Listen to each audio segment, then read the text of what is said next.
लग्नाच्या रात्रीचं रहस्य भाग 1. एखाद्या राजकुमाराला हीच लाजवेल असं व्यक्तिमत्व होतं त्याचं. रेवा एका क्षणासाठी स्तब्धच झाली. तो मात्र स्वारी बोलून झटकन पुढे निघूनही गेला. त्याच्या क्षणभराच्या अस्तित्वाने रेवाला अंगावर मोरपीस फिरवलं गेल्यासारखं वाटलं. त्याला मागे फिरून बघेपर्यंत तो कधीचाच निघूनही गेला होता. हे असं काय अचानक झालं मला? रेवा स्वतःच पुटपुटली आणि डोक्यावर एक चापट मारत ती हळूच हसून पुढे निघून गेली. हॉलमध्ये नुसता कल्लोळ चालला होता. स्टेजवर नक्की कोणातरी खास स्पर्धकाची एंट्री होती. मध्येच लाईटचा प्रॉब्लेम झाल्यामुळे कार्यक्रम संथ गतीने चालू होता. अखेर स्टेजवरचा पडदा बाजूला झाला. रेवा अवाक होऊन बघतच राहिली. हा तोच होता. विद्यार्थ्यांनी अभी असा जल्लोष चालवला होता. सगळा हॉल दुमदुमत होता. किती सुंदर नाचत होता तो. रेवा पापणी न हलवता एकटक त्याचा डान्स पाहत होती. त्याचा डान्स संपल्यावर सगळ्यांनी टाळ्याचा कडकडाट केला. पहिलं बक्षीस त्यांच्याच ग्रुपला मिळालं. कार्यक्रम संपला. तो नंतर कुठे दिसला नाही. रेवा तिची मैत्रीण प्रियासोबत घरी जायला निघाली.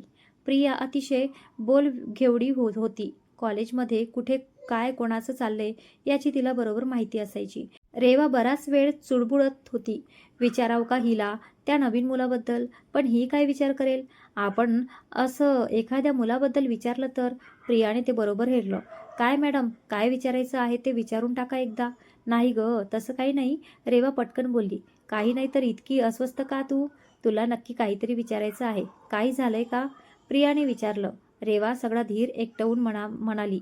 अगं, आज तो स्टेजवर नवीन मुलगा. भीत ती वाक्य पूर्ण करणार एवढ्यात मोठ्याने हसत प्रिया म्हणाली. अगं, तो त्याच्याबद्दल विचारतेस तू? त्यात एवढं भिण्यासारखं काय आहे? प्रिया परत हसत सुटली. रेवाने हलकासा रापटा तिच्या पाठीत घातला. एवढं हसण्यासारखं काय आहे त्यात? मी सहजच विचारलं ना. अगं, आज सगळीच त्या नवीन हिरोबद्दल विचारत आहेत म्हणून हसू आलं. नवीन ॲडमिशन आहे, 4 दिवसापूर्वीच आलाय. तू गावी गेली होतीस ना तेव्हा. अभिजित पाटील नाव त्याचं. बडे बाप की औलाद है. सध्या तरी एवढंच माहिती आहे मला. पण काय ग, तू असं कधी विचारत नाहीस कुठल्या मुलाबद्दल? आज पहिल्यांदा तू अशी कुणाची तरी चौकशी करताना बघतीये. प्रिया उत्सुकतेने म्हणाली. असं काही नाही ग, त्याने डान्स छान केला ना म्हणून विचारलं. रेवा हळूच बोलली. पण खरं पाहता रेवाच्या मनात आज एक वेगळीच भावना जन्माला आली होती. घरी पोचता पोचता खूप अंधार झाला होता. रेवा घरी पोचताच आई बोलली. अगं अनु, किती उशीर? कधीची वाट बघतोय आम्ही. किती वाजले बघ. सॉरी अगं, वेळेतच निघणार होतो ग, पण कार्यक्रम संपता उशीर झाला. सॉरी. असू दे, होतो कधी कधी उशीर. राहू दे ग. बाबा आईला म्हणाले. अहो, मी काळजीपोटी बोलले. मुलीची जात म्हणून भीती वाटते. रेवा, तुझ्या आईची काळजी करायची सवय काही ह्या जन्मात सुटणार नाही बघ. नळाला 15 मिनिटे पाणी उशिरा आलं तरी डोक्याला हात लावून बसते तुझी आई. काहीही हा, उगाच काहीतरी सांगत जाऊ नका. मी कधी नाही असं करत. तुमचं आपलं काहीतरीच. रेवाची आई असं बोलताच सगळ्यांनी मोठ्याने हसायला सुरुवात केली. पुरे आता चेष्टा. चला जेवायला, लटक्या रागाने रेवाच्या आईने सांगितले. ताई, आज आईने तुझ्या आवडीचं बेत केलाय. संजू बोलला. हो आई, खरंच? रेवाने आईला विचारले. आई गालात हसली. ते पाहून संजू चिडला. नेहमी ताईच्या आवडीचं जेवण बनवते आई. मला कोण विचारतच नाही. मी आज जेवणारच नाही जा. असं का? मग एक माणसाच्या आवडीचा मसाले भात आणि गुलाबजामुन केले ते आता वाया जाणार वाटतं. आई हळूच गालात हसत म्हणाली. तिच्या या बोलण्यावर रेवाने हिरी ओढली. वाया का जाईल आई? मी आहे ना. संजूच्या वाट्याचे गुलाबजाम तू मला दे. माझ्या पोटात आज भरपूर जागा आहे. मुद्दाम पोटावरून हात फिरवत रेवा संजूला चिडवत म्हणाली. नाही, असं मोठ्याने ओरडत संजू सरळ किचनमध्ये घुसला आणि गुलाबजामचा डब्बा आपल्या कब्ज्यामध्ये घेत तो मोठ्या रुबाबात म्हणाला. संजू के गुलाबजाम को हात लगाना मुश्किल ही नहीं, नामुमकिन है. संजूचा पराक्रम बघून सगळ्यांची हसता हसता पोट पुरेवाट झाली.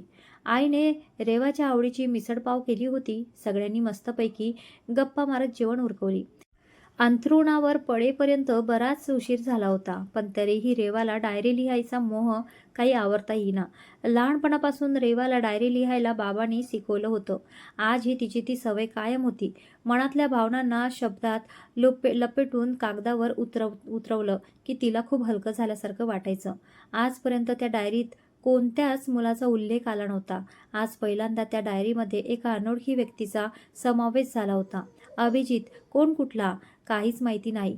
तरी त्याच्याबद्दल असं का वाटतंय मला? आज पहिल्यांदाच तर बघितलं ना मी त्याला. तरी पण एवढा विचार का करते मी त्याचा? अचानक मनात ही वेगळी भावना का जन्म घेते? का त्याला पुन्हा पुन्हा पाहावंसं वाटते?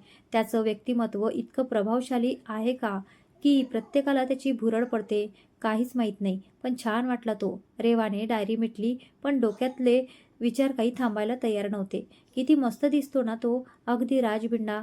पण रेवा अचानक मनात पुटपुटायची थांबली. त्याचा विचार करायची माझी लायकी आहे का? ज्याच्या सौंदर्याची आपण एवढी स्तुती करत आहोत, त्यातली कणभर तरी माझ्याकडे आहे का? मी तर त्याच्या वाऱ्यालाही उभी राहू शकत नाही. मैत्री वगैरे तर लांबचीच गोष्ट आहे. रेवाच्या डोळ्यात हे बोलताना पाणी तरळू लागलं. एका क्षणासाठी ती एकदम शांत झाली. पटकन डोळे पुसून तिने स्वतःला सावरले. हसून स्वतःशीच ती बोलली, रेवा, तुला पहिल्यांदा कुणीतरी आवडलं म्हणून त्यालाही तू आवडली पाहिजेस असं काही नाही. लांब राहूनही आपण एखाद्याबद्दल चांगलं चिंतू शकतो. गुलाबाचं फूल आवडलं म्हणून ते आपल्यालाच मिळावं हा स्वार्थीपणा आहे. लांब राहूनही आपण त्याचं सौंदर्य निहाळू शकतोच की. रेवाने स्वतःला समजावले. शांतपणे ती आता अंथरुणातून वर आडवी झाली.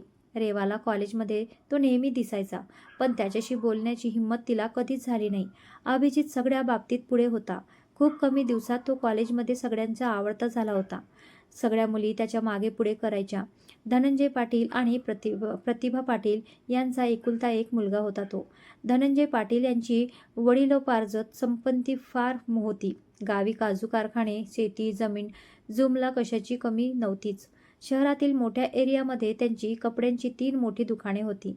अभिजित आपल्या आई वडिलांना एकुलता एक लाडका मुलगा होता.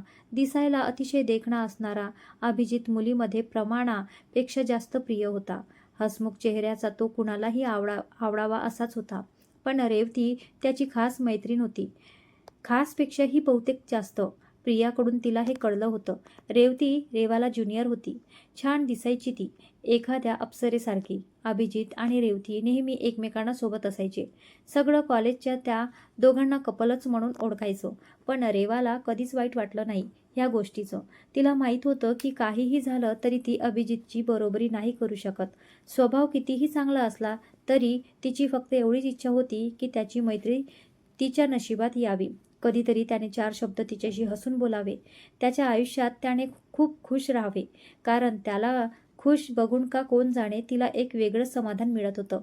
कधी कधी मात्र रेवाला वाटायचं तीही खूप सुंदर असती तर कदाचित अभिजित तिच्या नशिबात असता.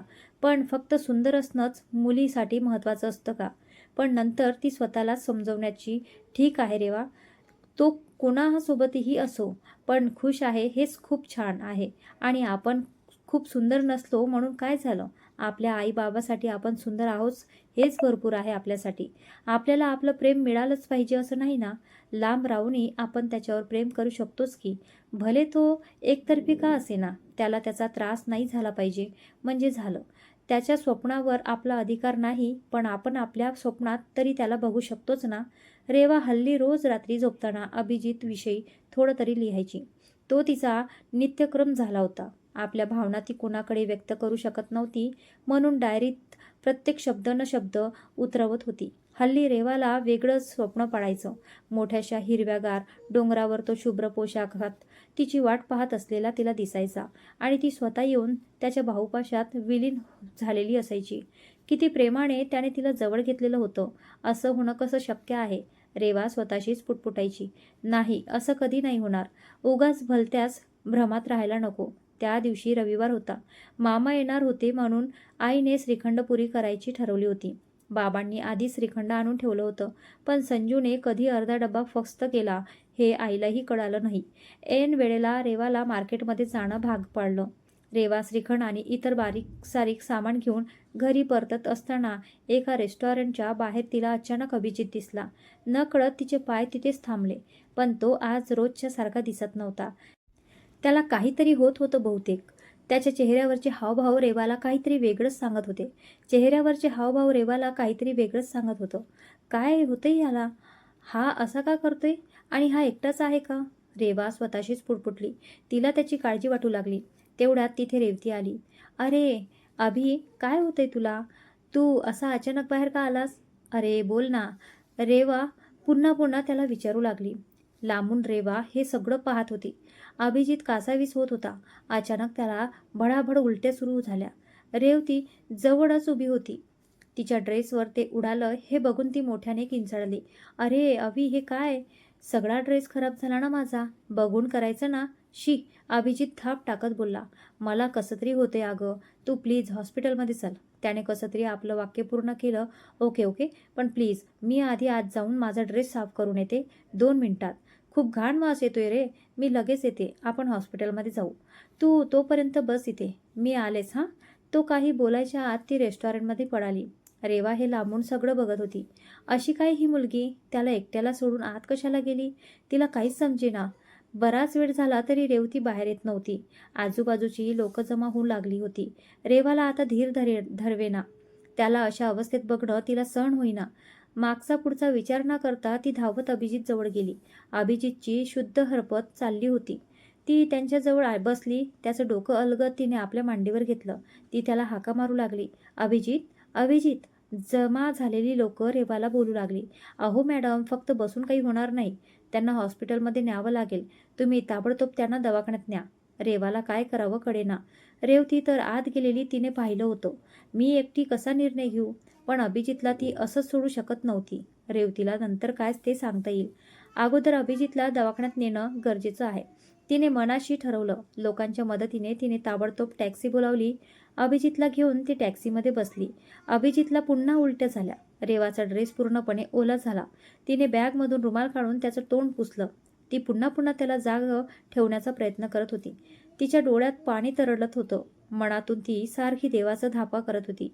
जो मुलगा तिला मनापासून आवडत होता तो आज तिच्या जवळ होता, पण तो अशा अवस्थेत. रेवाला पुन्हा पुन्हा भरून येत होतं. प्लीज देवा, याला सुखरूप राहू दे. ती पुन्हा पुन्हा देवाला विनवणी करत होती. गाडी हॉस्पिटलच्या बाहेर येऊन थांबली. रेवाने त्वरित धावत जाऊन डॉक्टरांना घेऊन आली. अभिजितला ताबडतोब आतमध्ये घेतलं गेलं. उपचार सुरू झाले. रेवा बाहेरच बसून होती. तिच्या मनाची चलबिचल चालू होती. तिला घरची आठवण झाली. घरी तर काहीच कळवलं नाही. तिने घरी फोन केला. आईला सगळं सांगितलं. आईने तिला तिथेच थांबायला सांगितलं. रेवतीचा अजून पत्ता नव्हता. रिसेप्शनिस्ट रेवाला ॲडमिशनचे पैसे भरायला सांगत होती. रेवाकडे पुरेसे पैसे नव्हते. काय करावं कळेना. तिने पर्स चेक केली. ATM सापडलं. पटकन जाऊन तिने पैसे काढून जमा केले. ड्रेस पूर्ण ओला झाला होता. वॉशरूममध्ये जाऊन ती ड्रेस साफ करून आली. तेवढ्यात डॉक्टर बाहेर आले. रेवा धावत त्यांच्याजवळ गेली. काय झालं डॉक्टर? ठीक आहे ना अभिजित? हो हो, ठीक आहे तो आता. फूड पॉयझनिंग झालं होतं. आता ओके आहे तो. तुम्ही कोण त्यांच्या? मी मैत्रीण त्याची. रेवा बोलली. ओके. त्याच्या घरच्यांना कळवलं का तुम्ही? डॉक्टरांनी विचारलं. नाही अजून, मी कळवते. रेवा चाचरत बोलली. तेवढ्यात रेवती तिथे आली. डॉक्टर, कसा आहे अभि? ठीक आहे, ह्यांना सांगितलंय सगळं. डॉक्टर एवढं बोलून पुढे गेले. अभिजितला फूड पॉयझनिंग झालं होतं. रेवा रेवतीकडे बघत बोलली. तू कोण?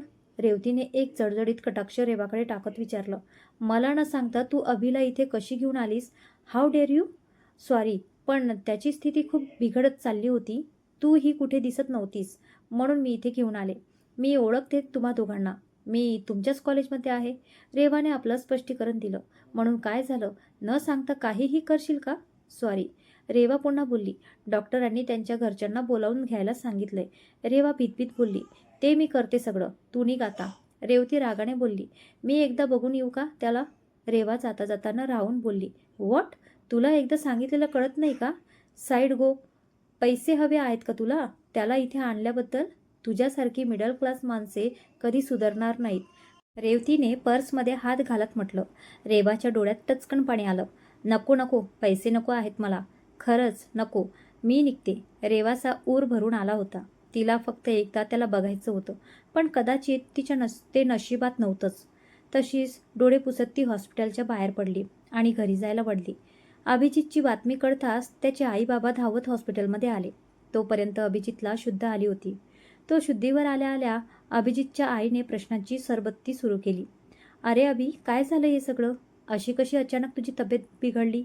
अभिजितची आई रडवेली झाली होती. त्याच्या बाबांचा पारा तर अगदी चढलेला होता. आतापर्यंत त्यांनी फोन करून हॉटेल मॅनेजमेंटला चांगलं धारेवर धरलं होतं. त्यांच्या बेजबाबदारपणासाठी पोलीस कंप्लेंट करून त्यांना चांगलीच अद्दल घडवली होती. अभिजित आता बऱ्यापैकी शुद्धीवर आला होता. तेवढ्यात रेवती समोर आली. अरे अभि, कसं वाटतंय तुला? मी किती घाबरले होते माहिती आहे? हो ना, तुला किती काळजी होती ना माझी, किती घाबरली होतीस तू.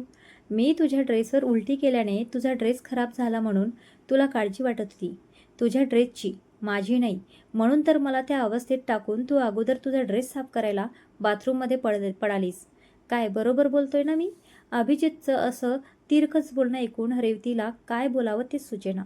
अरे नाही रे अभि, असं काही नाही. मी येतच होते, पण तोपर्यंत ती मुलगी तुला घेऊन इथे आली. तेही मला न सांगता.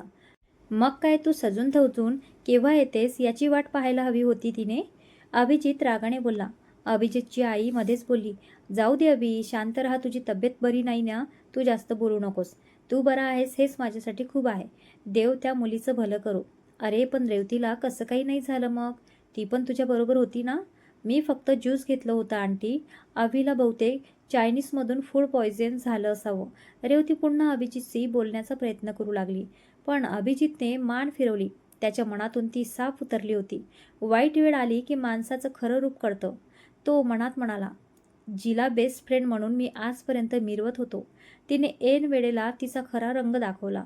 आणि एका अनोळखी मुलीने मागे पुढे न पाहता, कसलाही स्वार्थ न बाळगता माणुसकीच्या नात्याने माझी मदत केली. कोण होती ती? राहून राहून अभिजितच्या मनात तिचा विचार येत होता. तिने केलेल्या मदतीबद्दल त्याला तिचे आभार मानायचे होते. इकडे रेवा घरी पोहोचल्यावर तिने सगळी हकीकत आईबाबांना सांगितली. बरं केलंस, त्या मुलाला दवाखान्यात घेऊन गेलीस. एखाद्याचा जीव वाचवण्यापेक्षा दुसरं पुण्याचं काम नाही, रेवाची आई बोलली. रात्री काही केल्या रेवाला झोप लागेना. बरा असेल ना आता तो? डॉक्टर तर सगळं ठीक आहे असंच बोलले होते. देव करो आणि तो लवकर बरा होऊ दे. मनातल्या मनात तिने देवाला विनवणी केली. दुसऱ्या दिवशी रेवा कॉलेजला जायची तयारी करत होती. अचानक किचनमधून आईच्या ओरडण्याचा आवाज ऐकू आला. आई किचनमध्ये पडलेली तिला दिसली. तिने पटकन बाबांना आवाज दिला. डॉक्टर आले. त्यांनी रेवाच्या आईला तपासलं. काय झालं डॉक्टर? ही अचानक कशी बेशुद्ध पडली? बाबाने विचारलं. बीपी लो झालाय त्यांचा, पण यापूर्वी असं कधी झालं नाही. बाबा बोलले.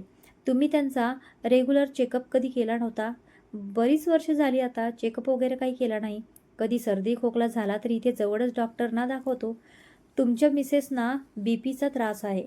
गर्दीच्या ठिकाणी किंवा जास्त उन्हात त्यांना नेण्याचं टाळा. डॉक्टर औषध इंजेक्शन देऊन निघून गेले. रेवा संजू आईच्या उशाशी बसले. रेवा आईला रागावत म्हणाली. काय हे आई, तुला त्रास होत होता तर सांगायचं ना आम्हाला. अंगावर काय दुखणं काढत बसलीयस? अगं काही नाही ग, कधीतरी जरा डोकं गरगरायचं, त्यात काय सांगणार. पण बघितलंस ना आता डॉक्टर काय बोलले ते.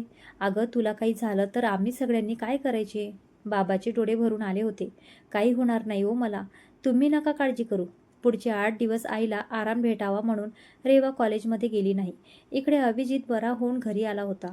पण त्याचं मन सारखं त्या मुलीच्या विचारात गुंतलं होतं. तिला एकदा तरी भेटावं असं सारखं त्याला वाटत होतं. त्या दिवशी तो पूर्ण शुद्धीत नसला तरी त्याला घडलेला सगळा प्रकार थोडा थोडा आठवत होता. त्याला तिचा चेहरा मात्र स्पष्ट आठवणीत होता. 10 दिवसांनी रेवा कॉलेजमध्ये आली. कॉलेजमध्ये शिरताच प्रिया वाऱ्याच्या वेगाने येऊन तिला धडकली. अगं अगं, जरा बघून चालशील की नाही? दोघीही पडलो असतो ना आता, रेवा पटकन बोलली. ते जाऊ दे, तू चल आधी माझ्याबरोबर.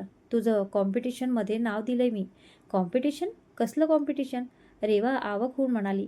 आणि मला न विचारता कसं काय नाव दिलंस तू माझं? आधी ते सांग मला.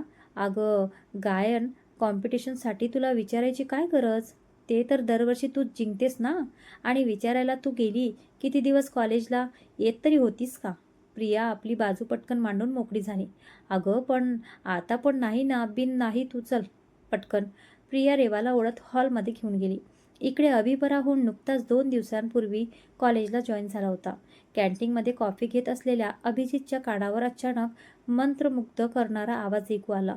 कुणीतरी गात होतं, अगदी मनापासून, स्वच्छ आणि निर्मळ आवाजात. अभिजित त्या आवाजाच्या दिशेने ओढला गेला. तो हॉलमध्ये आता एक मुलगी माईक हातात घेऊन त्या गाण्याशी एकरूप झाली होती.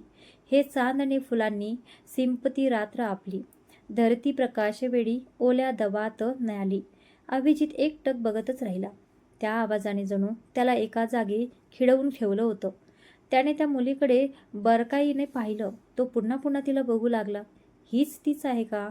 हो, हीच ती मुलगी आहे. हां, ही तीच आहे, तो आनंदाने स्वतःशीच म्हणाला. गाणं संपल्यावर सगळ्यांनी कडकडावून टाळ्या वाजवून तिच्या गाण्याला उत्स्फूर्त प्रतिसाद दिला. नेहमीप्रमाणे फर्स्ट प्राइज रेवालाच मिळालं. स्पर्धा संपल्यावर रेवा प्रियासोबत घरी जाण्यासाठी निघाली. तेवढ्यात पाठीमागून कोणीतरी आवाज दिला. रेवा ती मागे वळाली. क्षणभरासाठी बघतच राहिली. तिच्या डोळ्यांवर विश्वासच बसेना. तो अभिजित होता. तोच पुढे आला आणि त्याने हात पुढे केला. कॉंग्रॅच्युलेशन्स. रेवा बघतच राहिली. तिला काय बोलावे ते सुधरेना. प्रियाने रेवाला पटकन कोपर मारून जागे केले. रेवा आपल्या तंद्रीतून बाहेर आली. तिनेही स्मित हास्य करत थँक्यू म्हणत त्याचा हातात पहिल्यांदा हात दिला. अक्षरशः रेवाला घाम फुटला होता. तो पटकन बोलला, तुला वेळ असेल तर 5 मिनिट बोलू शकतो का मी तुझ्याशी? प्रिया हसत रेवाकडे बघू लागली. चल रेवा, निघते मी, पुढे मला जरा काम आहे, असं म्हणून प्रिया पुढे पळाली. अगं थांब ना. रेवा म्हणेपर्यंत प्रिया लांब गेली सुद्धा. आपण कॅन्टीनमध्ये बसूया का? अभिजितने विचारले. रेवाने सहमती दर्शवली. दोघेही कॅन्टीनमध्ये आले. अभिजितने कॉर्नरचा टेबल निवडला. त्याला आज तिच्याशी खूप बोलायचे होते. खूप गोष्टी विचारायच्या होत्या. या उलट रेवाची स्थिती मात्र खराब होत चालली होती. हे सगळं तिला स्वप्नासारखंच वाटत होतं. घामाने ओली चिंब झाली होती ती. हृदय जोराने धडधडत होतं. त्यात भर म्हणून कॅन्टीनमधली सगळी जण त्या दोघांकडे एकटक पाहत होती. अभिजित सोबत रेवाला पाहून सगळ्यांनाच आश्चर्य वाटत होतं. काय घेणार तू? अभिजित बोलला. काहीही चालेल. त्याने 2 कॉफी मागवल्या. तूच मला हॉस्पिटलमध्ये घेऊन गेली होतीस ना? त्याने एकटक तिच्याकडे बघत विचारले. ह्याला आठवत होतं का सगळं? ती मनाशीच म्हणाली. तू बरोबर विचार करतीयस. त्याने तिच्याकडे बघत हसत म्हटले. मी पूर्ण बेशुद्ध नव्हतो अगं. मला आठवतं सगळं. त्या दिवशी तू ज्या धावपळीने सगळं केलंस ते बघत होतो मी. जे माझ्या मैत्रिणी करायला हवं होतं ते तू अनोळखी असून केलंस माझ्यासाठी. तो भावूक होऊन बोलला. असं काही नाही. माझ्या जागी कुणीही असतं तरी हेच केलं असतं. त्यात एवढं कौतुक करण्यासारखं काही नाही. आणि मी ओळखत होते तुम्हा दोघांना. रेवा बोलली. कुणीही नाही करत कोणासाठी काहीच. खूप कमी लोक असतात तुझ्यासारखी जी इतरांच्या मदतीला धावून जातात, कसलीही अपेक्षा न ठेवता. आता बघ ना, तू माझ्याच क्लासमध्ये असून सुद्धा मी कधी पाहिलंही नाही तुला. स्वतःच्याच दुनियेत होतो मी. खरं तर स्वार्थी लोकांच्या घोडक्यात होतो. त्याच्या रोख रेवतीकडे होता. हे ओळखण्यास रेवाला वेळ लागला नाही. ती गप्प बसली. एनिवे, मैत्री करशील माझ्याशी? त्याने अचानक तिला विचारले. रेवाचं स्वप्न कदाचित पूर्ण होत होतं. ज्या मैत्रीची तिने आशा केली होती ती इतक्या लवकर तिच्या नशिबात येईल असं तिला कधीच वाटलं नव्हतं. तिने त्याच्या हातात हात दिला. मी तुला रेवा म्हटलं तर चालेल ना? त्याने हळूच विचारले. हो चालेल, ती हसत बोलली. कॉफी पिऊन झाल्यावर ती दोघेही कॅन्टीनच्या बाहेर पडली. मी सोडू का तुला? त्याने विचारले. नको, जाईन मी, रेवा पटकन बोलली आणि घरी जाण्यासाठी वळली. रेवा, मागून आवाज आला. तिने मान वळवली. तुझा आवाज खूप गोड आहे. वेडा झालो मी तुझ्या गाण्याच्या. तो बाईकला टेकून उभा होता. आज खूप दिवसांनी कुणाचा तरी आवाज ऐकून मन खूप शांत झालं. आजच्या जमान्यात डीजेच्या तालावर जिथे सगळी झपाटलेली असतात तिथे इतकं जुनं गाणं, शांत गाणं ऐकून मन खूप हलकं झालं. एक वेगळंच समाधान मिळालं आज. आणखीन एक, आज तू जे गाणं बोललीस योगायोगाने ते माझ्या आवडत्या गाण्यापैकी एक आहे. रेवाला काय बोलावं सुचेना. त्याच्या बोलण्यावर फक्त तिने स्मितहास्य केलं आणि ती घरी जाण्यासाठी वळली. कुणाचं तरी प्रेम बहरण्याच्या मार्गावर होतं. बहरण्याच्या की उद्ध्वस्त होण्याच्या, हे येणारा काळच ठरवणार होता. रेवा आज पूर्ण हवेत उडत होती. तिला आज जे घडलं त्यात अजिबात विश्वास बसत नव्हता. तो खरंच आज माझ्याशी बोलला का? स्वतःहून बोलला का? हे सगळं खरंच होतं ना? की मी स्वप्न बघत होते? रेवा असे कितीतरी प्रश्न स्वतःलाच विचारत होती. कितीतरी दिवसांचंच तिचं स्वप्न आज पूर्ण होत होतं. त्याने आपणहून तिच्याकडे मैत्रीचा हात पुढे केला होता. ती पुन्हा पुन्हा हाताला चिमटे काढून हे सगळं खरं असल्याची स्वतःला जाणीव करून देत होती. घरी जाता जाता वाटेवरील मंदिराजवळ तिचे पाय थबकले. रेवाने आत जाऊन मोठ्या श्रद्धेने दिवा लावला आणि हात जोडले. तिचे डोळे आज पाण्याने काठोकाठ भरले होते. तिने मनोमन देवाचे आभार मानले.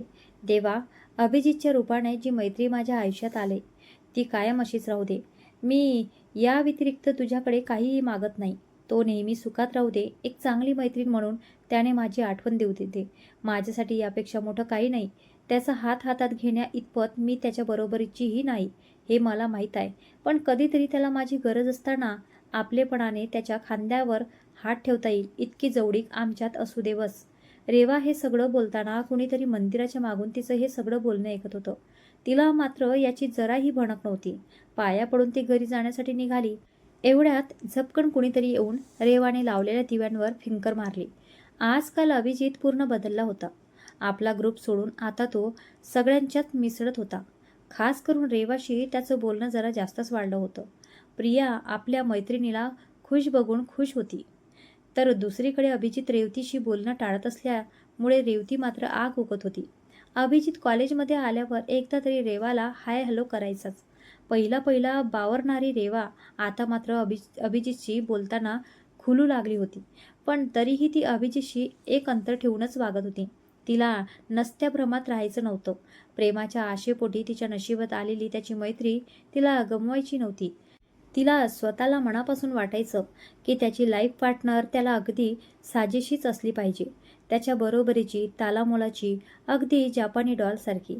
पण कधी रेवाही हरवायची नकळत त्याच्यात.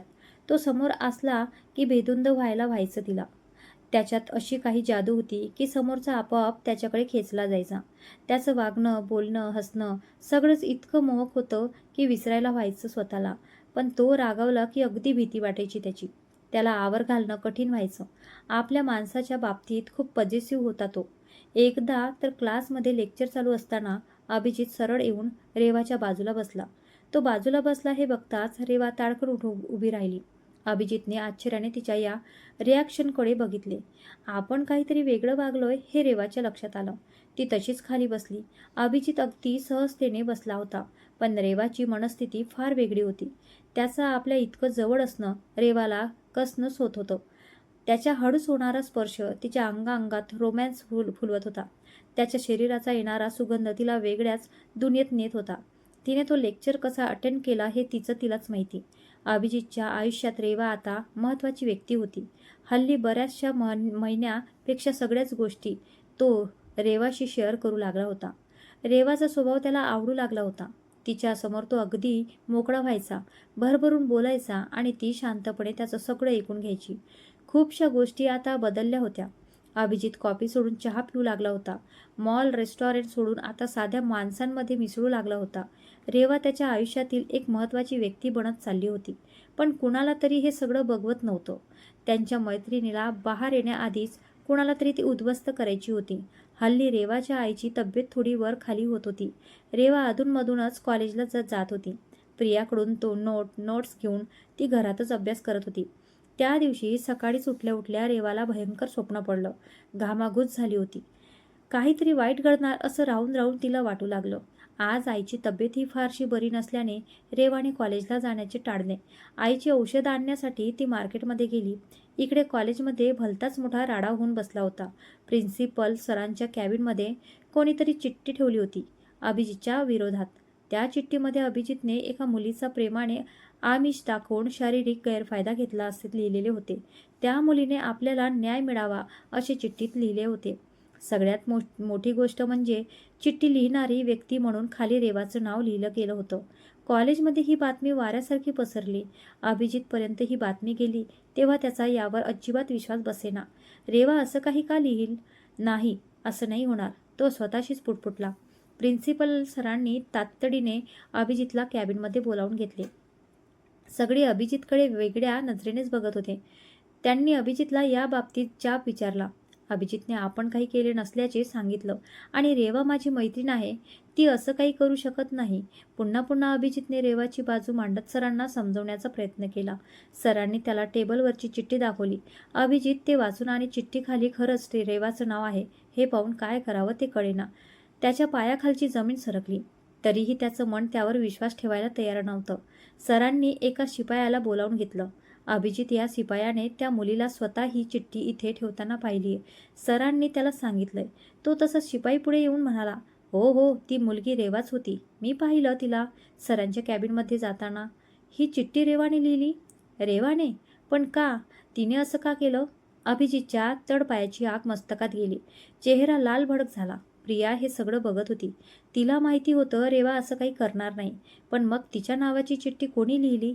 कोण हा सगळा भयानक खेळ खेळत होता? अभिजितला समजावून सांगणं खूप कठीण होतं.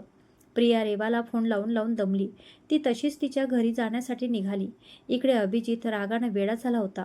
का असं वागावं तिने? हाच प्रश्न त्याच्या डोक्यात ठाण मांडून बसला होता. तो तसाच बाईक घेऊन वाऱ्याच्या वेगाने निघाला. अचानक जाताना रस्त्याला त्याला रेवा दिसली. तो पिसाळला. बाईक रस्त्यात टाकून तो रेवाच्या दिशेने धावत आला. पाठमोऱ्या असलेल्या रेवाला त्याने गरकन आपल्याकडे वळवले.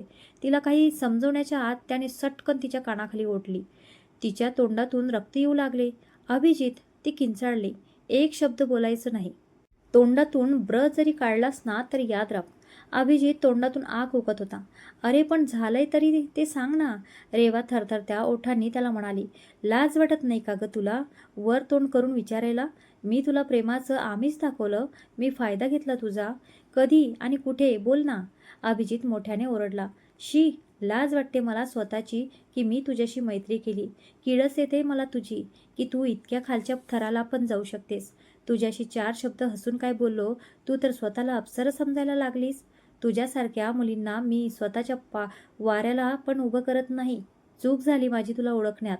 तुझ्यापेक्षा तरी ती रेवती बरी. निदान जे काही आहे ते समोर बोलते, पाठीमागून वार नाही करत. घाण वाटते मला आज तुझ्याकडे बघून.